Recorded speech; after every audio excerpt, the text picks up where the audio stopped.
This month marks the second anniversary of two tragic crane accidents in Manhattan. In response, more than 20 new safety rules were adopted by the city council and mayor. Union contractors say all those new rules have city building inspectors focused on a variety of new issues. They add that even though high-rise buildings have the better safety record when it comes to fatal accidents, that city building inspectors continue to focus their enforcement on the taller buildings.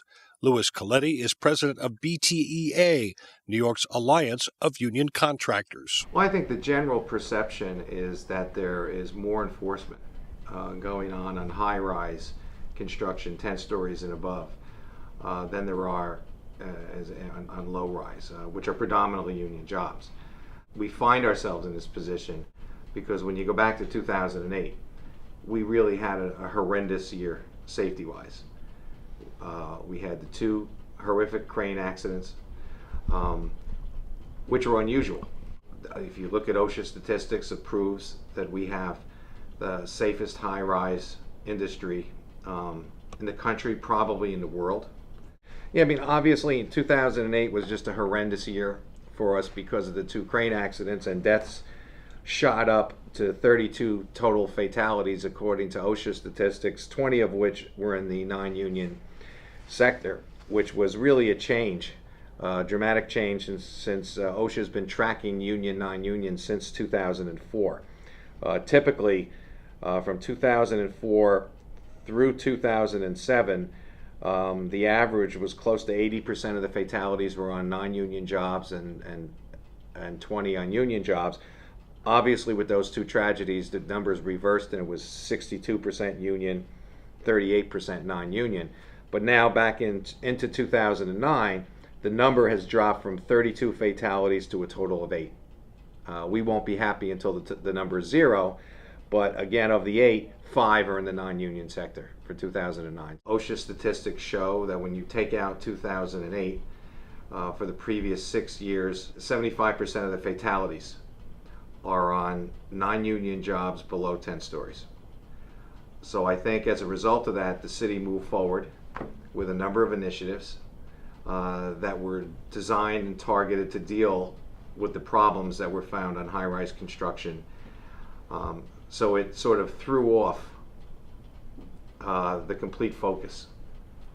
There is nothing more important to the BTEA contractors than the safety of their workers and the public, but you have to work through that because you're facing a public reaction and a public sentiment when you have two tragedies of that nature, of walking by and looking at every crane and wondering, what the problem is. So there's an understandable period of time, and we were able to work through some of those issues with DOB. But for a significant period of time, it was problematic.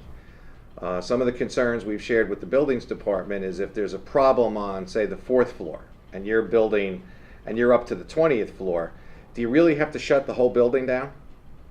So we've worked through those issues with the buildings department, but there's no question that there was a reaction right after the two crane accidents to, boy, anything that looked unsafe on a job, you shut the job down. And we lost thousands of man hours in a terrible economy. Thousands, 2,000, 3,000, 5,000? Oh, no, I'd say hundreds of thousands. Hundreds of thousands? Absolutely. There were jobs where jobs were closed for 6 weeks, 4 weeks, 5 weeks. Some justifiably so. Some, in our opinion, not justifiably so. So we've worked very closely with the buildings department to work out procedures where if there was an unsafe condition found, that the contractor be responsible for rectifying that problem and doing it in a very condensed period of time, and then getting the inspector back to do the inspection that was required to lift the stop work order. I was criticized somewhat when I called for abolishing the buildings department about a year and a half ago, and my frustration was that I don't know if it's ever going to work if you're not going to pay your employees what they deserve to pay, if you're not going to change the qualifications. And this mayor, to his credit, has tried.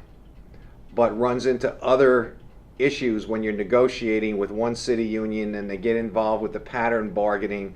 I will say this mayor has increased enforcement in the buildings department more so than any mayor that I've seen in 25 years.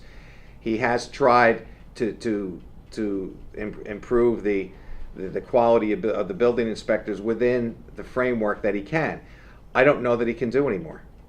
Would you still abolish it, or are you moving? No, there are other options to look at. I think that there are other options in Canada. Canada, they established a non-profit corporation, not privatization. Non-profit corporation controlled by the government, but they've got their employees out of that civil service system, so they could pay better. They could offer better training. California has something called Cal OSHA, where all the towns, there are very specialized training people that can inspect. In that case, it's cranes. But I don't think we're going to get there under the current system we have. No matter what the city does, no matter how many resources they put in, there are too many constraints on them. Coletti says the adoption of so many new safety regulations in such a short time has placed a major burden on both the industry and inspectors. He says the BTEA will be trying to take the experience of the last 2 years to come up with some recommendations as to where the new rules might be improved. Mike Clifford, Workers Independent News.